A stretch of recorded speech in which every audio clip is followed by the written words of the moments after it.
Bienvenidas a Cancha Naranja, tu espacio seguro. Oigan, estamos estrenando temporada, la segunda temporada, primer capítulo, nueva invitada. Tenemos hoy una invitada que nos va a enseñar muchísimo. Mariana Díaz, bienvenida a este espacio. Mariana Díaz nos va a enseñar, vamos a platicar y compartir sobre temas que justo lo estábamos mencionando antes de iniciar este lindo capítulo. Temas que debemos de incluir en nuestra conversación y en nuestra educación. Hoy vamos a abordar cómo las mujeres y las niñas afrontan temas de discapacidad en nuestro país, violencia de género, que bueno, evidentemente cualquier mujer hoy lo afronta, pero asumo por los datos que tengo aquí que las mujeres con algún tipo de discapacidad, las niñas, son mucho más vulnerables para sufrir estos temas.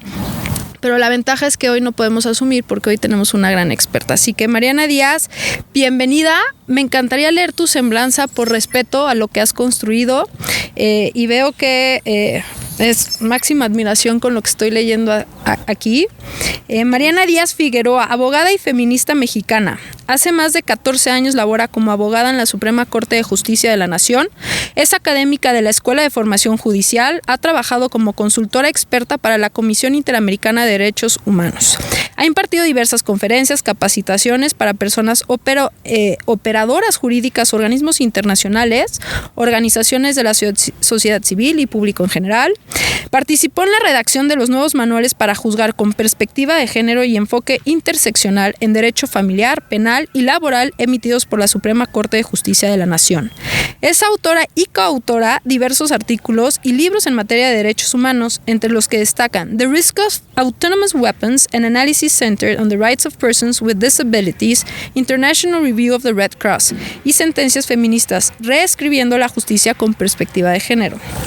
Actualmente forma parte de la Red Feminista de la Investigación en Inteligencia Artificial y ha sido reconocida por el Alto Comisionado de Naciones Unidas para los Derechos Humanos como una importante activista en la materia, al ser incluida en la publicación Las valientes aventuras de mujeres defensoras por la revista Foro Jurídico como una de las abogadas más influyentes de México. Mariana, qué honor contar contigo. Bienvenida.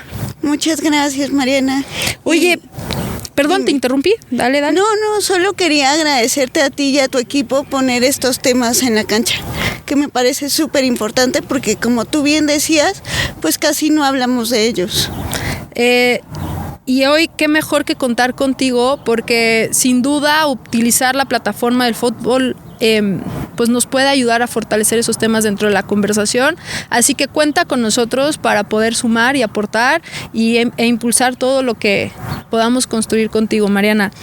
Fíjate que hay un dato aquí que nos comparte el área de responsabilidad social que es ensordecedora, como todo lo que sucede con las mujeres en nuestro país.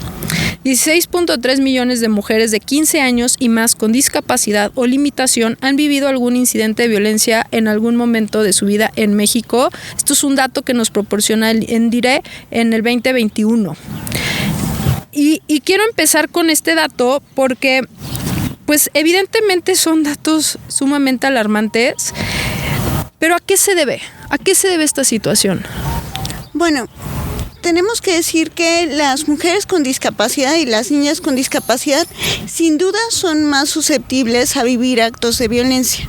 Y ahí me gustaría decir que también tenemos que tomar en cuenta la gran diversidad de mujeres con discapacidad que existen, porque generalmente en nuestro inconsciente colectivo solamente tenemos en mente, por ejemplo, usuarias de sillas de ruedas. Sin embargo, las mujeres con discapacidad se enfrentan a muchísimas barreras, por ejemplo, de comunicación, las mujeres que enfrentan discapacidad psicosocial, etcétera. Entonces, si bien es cierto, las mujeres con discapacidad enfrentan violencias muy similares a las que viven las mujeres sin discapacidad, por ejemplo, violencia física, psicológica, sexual, son más susceptibles, por ejemplo, a enfrentar violencia sexual y además muchas otras violencias que, como no son analizadas con perspectiva de discapacidad basada en derechos humanos, algunas actitudes no se advierten como violencia.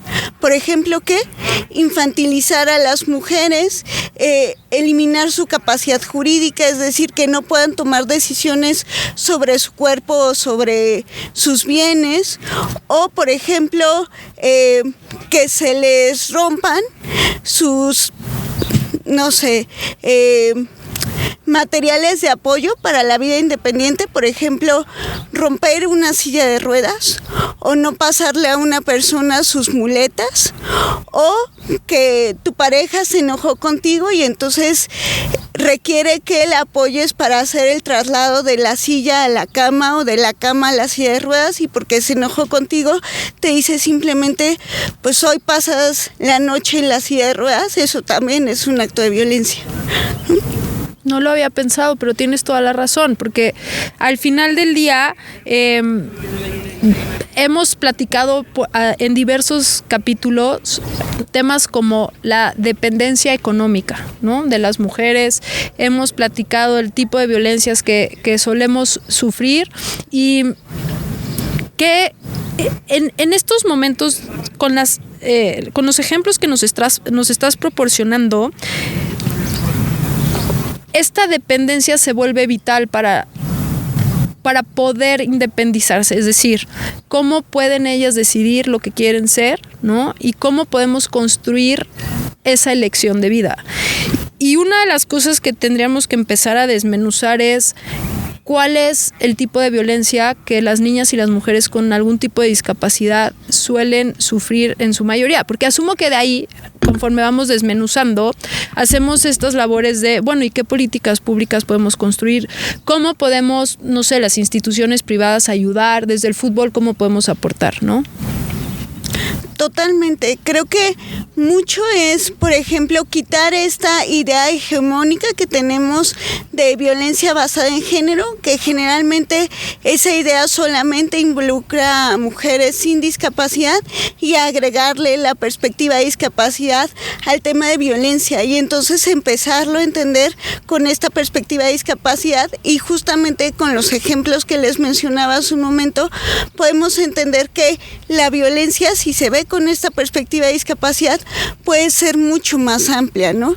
Y hay muchos ejemplos más. Por ejemplo, el que no haya intérpretes en lengua de señas, ¿no?, para quienes atienden actos de violencia, pues muchas veces las mujeres que viven violencia ni siquiera tienen la posibilidad de denunciarla, ¿no? Y por lo tanto, pues tienen que quedarse con su perpetrador, y eso es terrible y lamentable. Bueno, déjame decirte que me siento muy orgullosa, porque el equipo de responsabilidad social, una de las acciones que más ha impulsado es el tema de la interpretación de señas, y lo dices muy bien. O sea, una de las prioridades que tenemos como fútbol es llegar a más personas, mandar mensajes positivos. Eso implica un tema de incluir a todas las personas, ¿no? Entonces, eso es algo que creo que todas las instituciones deberían de hacer, porque no podemos asumir que todo el mundo nos entiende. Así que gracias por ese ejemplo, Mariana. Esta pregunta a mí me parece muy interesante, porque entiendo que podríamos abordar muchísimo, pero a ver, Mariana, desde tu experiencia, de todo lo que has construido, lo que has visto en estos recorridos que tienes, ¿por qué las mujeres con algún tipo de discapacidad enfrentan dificultades y barreras sociales y laborales? ¿O enfrentan más este tipo de dificultades? Creo que esa es una súper pregunta. La verdad, creo que en general porque hemos sido educadas y educados desde una perspectiva totalmente capacitista, diría yo.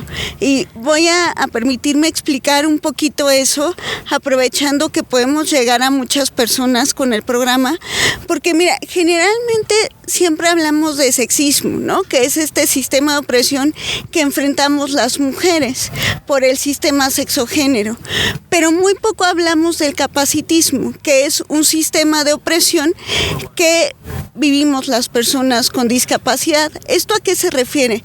Pues el simple hecho de ser una persona sin discapacidad te te da ciertos privilegios en relación con una persona con discapacidad para ejercer un montón de derechos. Y el mundo está creado y pensado desde una perspectiva capacitista, es decir, todo está pensado y hecho pensando que las personas se mueven de una determinada manera, por ejemplo, caminando, y si no se mueven caminando, pues parecería que no se mueven, porque las ciudades, los centros en general no están construidos pues de manera accesible. Lo que decíamos, que se comunican de una determinada manera, generalmente oral, y si no se comunican de esta manera, pues parecería que no se comunican. Y lo mismo, que piensan y reaccionan de una determinada manera, y si no lo hacen así, quien está mal, entre comillas, es la persona, cuando en realidad tendríamos que entender pues que las personas son diversas, ¿no? Y así como hay personas altas, bajitas, con cabello chino o con cabello lacio, hay personas que se mueven de manera diferente, se comunican de manera diferente, reaccionan y entienden el mundo de manera diferente. ¿Y saben qué? Eso está bien. Y está maravilloso, forma parte de la diversidad humana. El problema son las barreras que ponemos en la sociedad y que limitan el ejercicio de esos derechos. Por ejemplo, construir los lugares sin que sean accesibles, lo mismo, no poner intérpretes en lengua de señas, o los prejuicios o estereotipos que tenemos en relación con personas con discapacidad y en específico con mujeres con discapacidad, por ejemplo, que no pueden decidir sobre su cuerpo, que no tienen deseos sexuales, ¿no? Que está bien que enfrenten actos de violencia, ¿no? Normalizar esas cosas es parte del problema. Mariana, te voy a platicar una anécdota y a todo el auditorio porque quiero partir desde una posición muy vulnerable y evidenciar la ignorancia en la que vivimos todas las personas, porque además mencionaste una palabra, educación. Pero cuando vivimos en un círculo en donde no tenemos al alcance ciertas cosas, a lo mejor hasta pensamos que no existen, ¿no? Entonces es muy difícil hasta que nos topamos con que sí existen, cómo poder, y creo que aquí es tarea de todas las personas elegir si quieren educarse cuando van conociendo estos temas, ¿no? Pero yo te quiero poner un ejemplo porque llegamos a un departamento, una casa habitación, y estábamos intrigadísimas las personas que estábamos ahí porque los apagadores estaban muy abajo y nos quebramos la cabeza por entender por qué estaban abajo, ¿no? Hubo hasta una, no voy a decir nombres claramente, pero hasta hubo una mención de el arquitecto se equivocó. Entonces pasó el tiempo y investigamos por qué estaban los apagadores mucho más abajo. Y la razón era muy sencilla. La persona que habitaba ahí vivía en una silla de ruedas. Y claro, empezamos a analizar la casa habitación y las puertas eran mucho más anchas. Y un simple detalle que le puede cambiar la vida a una persona, nosotros no estábamos conscientes de ello. Y gracias por tocar ese tema porque creo que es fundamental. Porque eventualmente, y espero que esto no le pase a nadie, pero eventualmente nos podemos topar con ese tipo de personas y el chiste es integrarnos siempre y lo digo tipo de personas con mucho respeto, integrarnos a la sociedad. Porque lo dijiste muy bien, la silla de ruedas es probablemente el más común.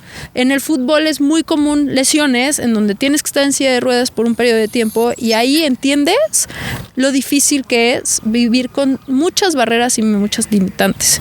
Y esto me lleva a un tema de siempre hemos impulsado desde donde estamos nosotras hoy que todos los esfuerzos deben de ser colectivos.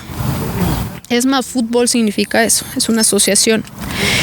Y entendemos que para poder abrir estos espacios necesitamos la ayuda de todas las personas. Y hoy quiero abordar un tema porque creo que principalmente qué políticas públicas o acciones tenemos hoy para poder proteger a las mujeres y a las niñas que tienen una discapacidad.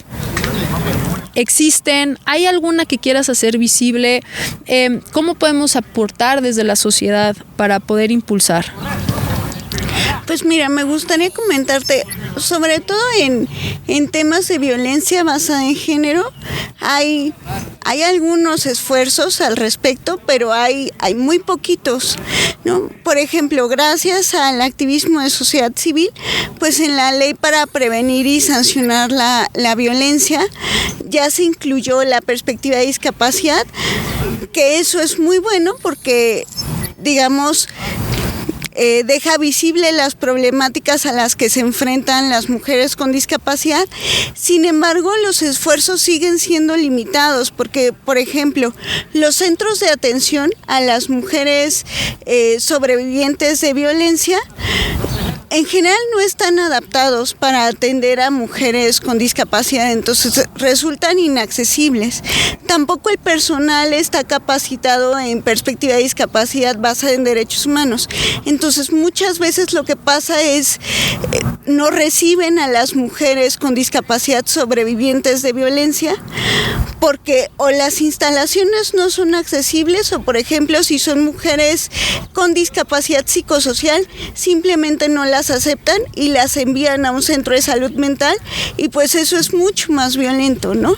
Entonces tendríamos que tener en todo una perspectiva de discapacidad y que estos centros de atención sean realmente accesibles y que si es necesario se cuenten con personal capacitado en materia de derechos humanos, porque también hay mujeres con discapacidad que requieren de apoyos más intensos, es decir, por ejemplo, para bañarse, para comer, para la vida cotidiana, que muchas veces no se les otorga en estos centros de atención y son obligadas a regresar con sus perpetradores porque no las aceptan en los centros de atención. Entonces, imagínate, eso es terrible. Y también no hay mecanismos de denuncia muchas veces accesible. Entonces, las mujeres con discapacidad ni siquiera tienen la posibilidad de denunciar estos actos de violencia.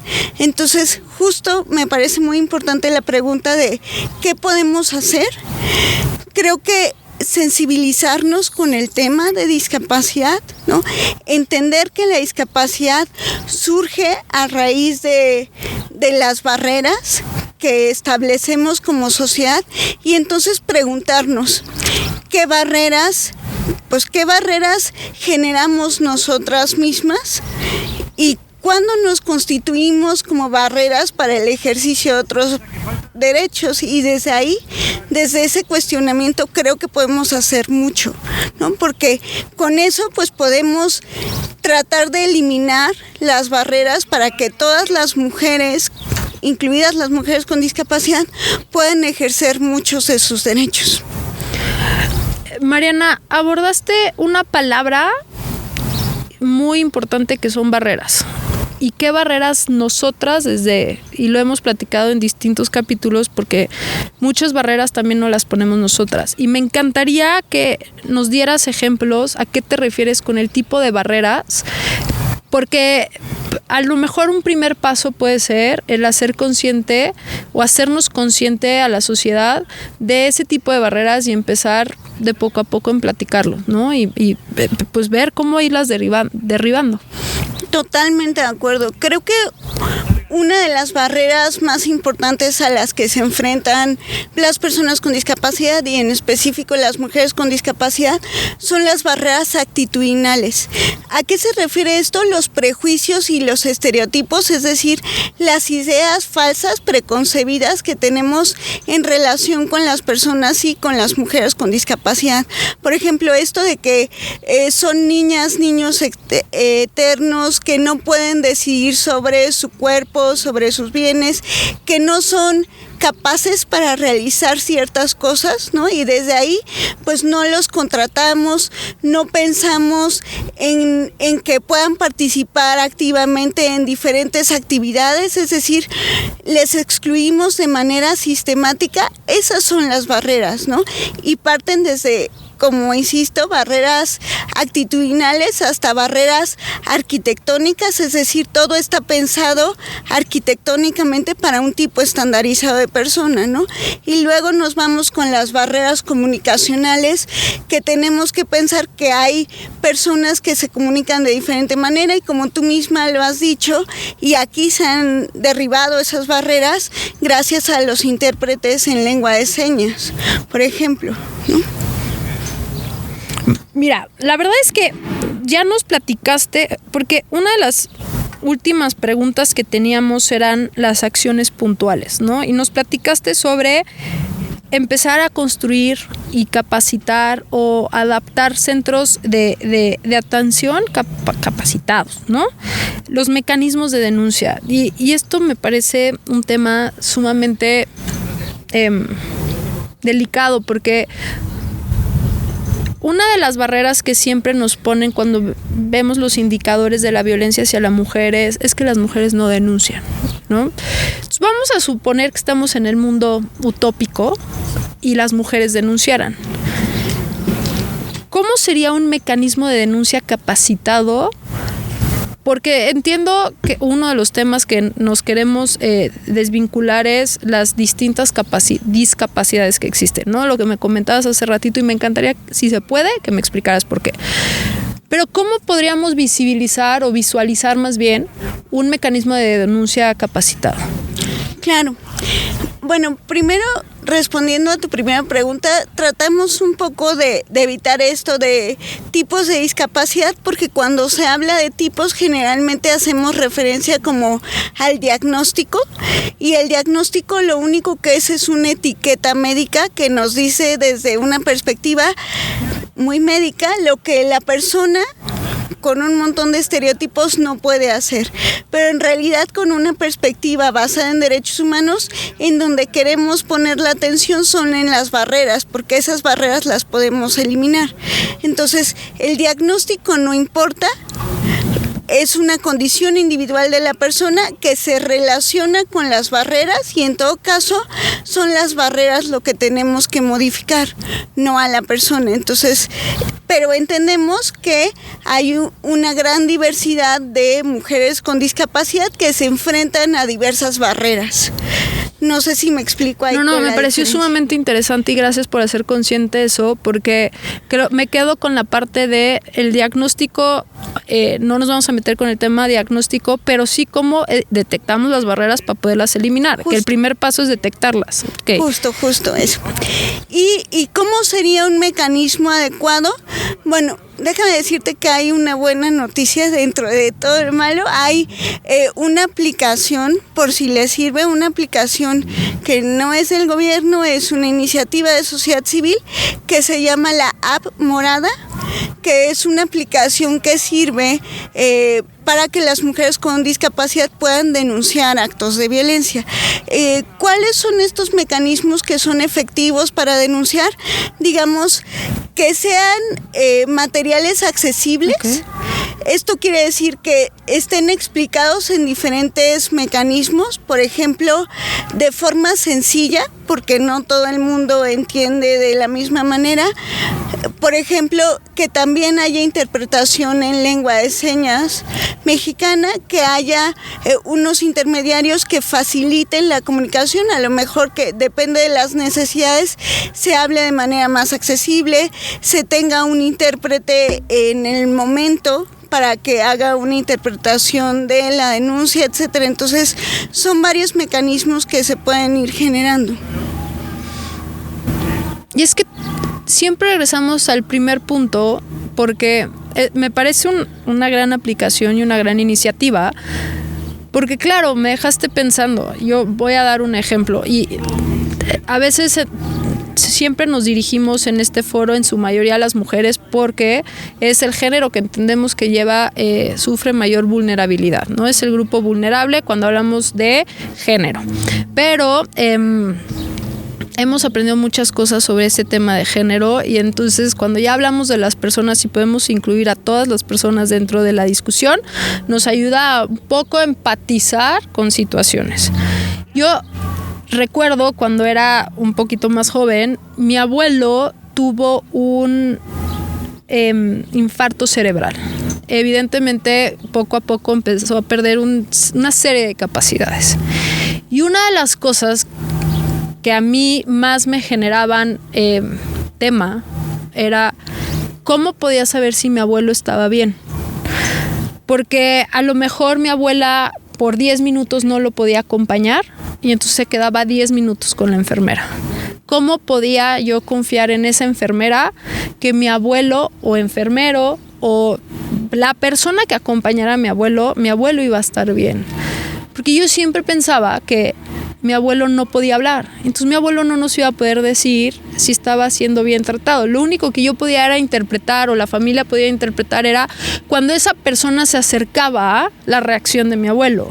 Y ahorita de lo que hablas de esta aplicación, regresamos al tema de ¿qué tenemos que construir como sociedad para no regresar con los perpetradores? Porque de lo contrario, las cosas no avanzan.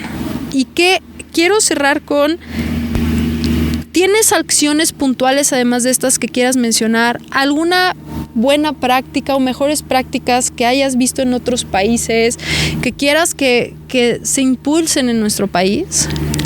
Sí, de hecho, creo que un tema muy importante es tratar de incluir la perspectiva de discapacidad en todas las acciones encaminadas a combatir o erradicar la violencia basada en género. Eso sería muy importante.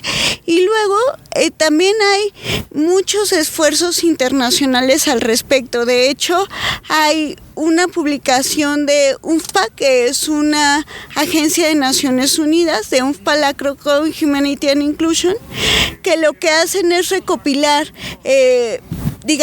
acciones prometedoras sobre la violencia basada en género y la respuesta de estas acciones para mujeres con discapacidad sobrevivientes de violencia, que creo que puede ser utilizada en el ámbito mexicano en algún momento, y también varios instrumentos a nivel internacional que estudian el tema. Por ejemplo, una recomendación especial de MESECVI, que es el mecanismo especial para la implementación de la Convención Belém do Pará, que habla específicamente del tema de la violencia que enfrentan las mujeres con discapacidad. Creo que estos elementos son la base para después construir una política pública sólida sobre este tema, tal vez a nivel nacional.